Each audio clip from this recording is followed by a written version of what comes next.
Soat tungi 1. Hozir hoji onalarimiz bilan nima bo'lyapti o'zi bu yerda? Shuncha nima ish qilgan bo'lsangiz aka? Ha, O'zingiz tushuntirib ayting qolganini ham aka. endi to'g'rilaydi. Endi to'g'rilang aka. Hoji onalarimizni xafa qilib qo'ygan edik, qanday xafa qilib qo'ygan edik? Faoliyatimni to'xtatdim deganimda hammalari shu xafa bo'lib, yig'lab, rosa ko'p bu ustida qayg'urishdi. Hoji ona endi faoliyatimizni xudo xolasa Ramazonga 200 ta oilamizga xarajatli qilamiz, tarqatamiz. Bular bilishgan yo'q edi.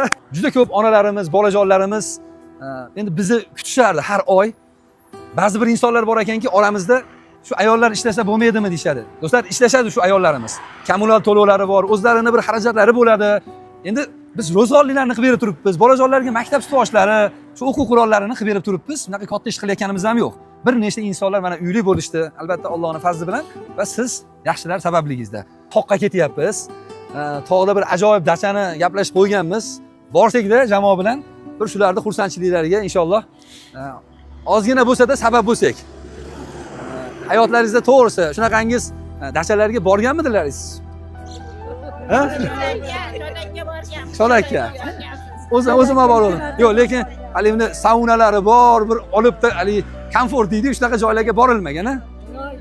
Mana biz o'g'illaringizmiz. Xudo xolasa, qo'limizdan kelganicha jamoamiz bilan shu xizmat qilyapmiz. Chiroyli qilib, hatta ovqatlarni ham qilmaysizlar, hech nima qilmaysizlar, faqat o'tirib duo qilsalaringiz bo'ldi. Mana Javroniy ukamiz, bu tomonda salonchi singillarimiz va Karvindagi shunaqa qizlar bor. Xudo xolasa xizmatlaringizda bo'lishadi. Juda chiroyli qilib dasturxonlar tashkillaganmiz. Shu borada bir narsani aytamiz, bu saxovat puliga qilingani yo'q. Shu ukalarimiz, akalarimiz qachon xayrli ish qilsangiz, biz shunga sabab biz ham sherik bo'laylik deb turishardi. Biz xudo xolasa yo'lga chiqsak-da, olibda joylarga borib dam olib kelsak, ha? Yuraveramizmi hoji onalar?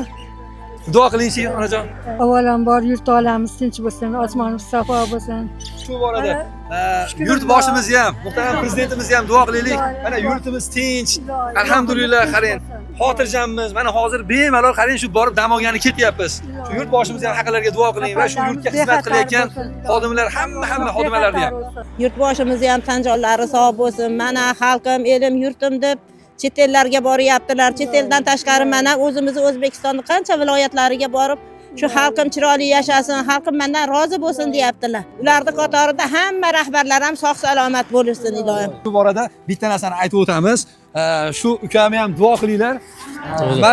Doim duo. Bir narsa bo'ldiki, buni negativlar ko'rganda har xil xayolga bormay turinglar. Shu mashinamni sotib olgan edim. Qurilish qilib, ozgina zaruriyat bo'lib sotgan edim.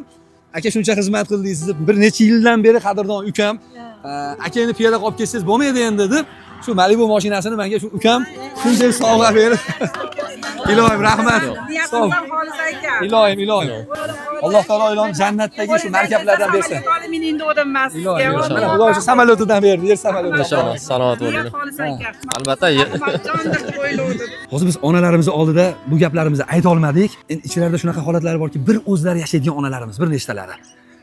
Qizlari ham yo'q, o'g'illari ham yo'q. Misol xo'jayinlari ham yo'q, uylari ham yo'q shunaqa onalarimiz bor. Meni ham farzandim bo'lsa, shu tog'larga yo bog'larga bir joylarga olib borardi degan xayol o'tadi. Biz jamoa bilan shu narsani qildikki, keling biz shu onalarni, biz farzandlar bo'lib, bir kunginaga bo'lsa-da, shu yolg'izliklarni unutsalar, bir chiroyli bir sharoitlar qilib, bir xizmatlarni qilsak, shu negativchilarga yuraklari yorilib o'lib qoladigan insonlar bor. Shu tomondan kelaverayotgan mashinani ko'rsatib qo'yamiz. Bu mana shu mashina, olib kelavering. Fanarni ham baqa qarating. Shu mashinamiz mana shu yaxshi ishlarga, yaxshi xizmatlarga minib yuring deb, shu ukalarimiz Alloh rozi bo'lsin, mindirib qo'yishdi. Asosiy ishda kadr ortida bir qadrdon hoji akamiz borlar. Ismlarini hali oshkor qilmay qo'yavering deganlar. Alloh rozi bo'lsin hoji aka. Hali inshaalloh buni ko'rib, o'zingiz ham bir duolaringizni eslab qo'yasiz yana. Asosiy ishda Inshaalloh. Ahmadjon deyapsiz-ku. Hoji akamiz qo'yganlar endi bu yerda biz ozgina qilsam qo'shganmiz xolos. Alloh rozi bo'lsin. Inshaalloh shu har bitta shu balon aylanayotgan santimetrlargacha inshaalloh aka yozilib boraveradi. Maqsadimiz ham shu aka. Kecha kuni yakunladim deganingizda bir ajoyib bo'ldim. Juda ko'pchilik xayrli ishlar yaxshi ko'radi. Albatta.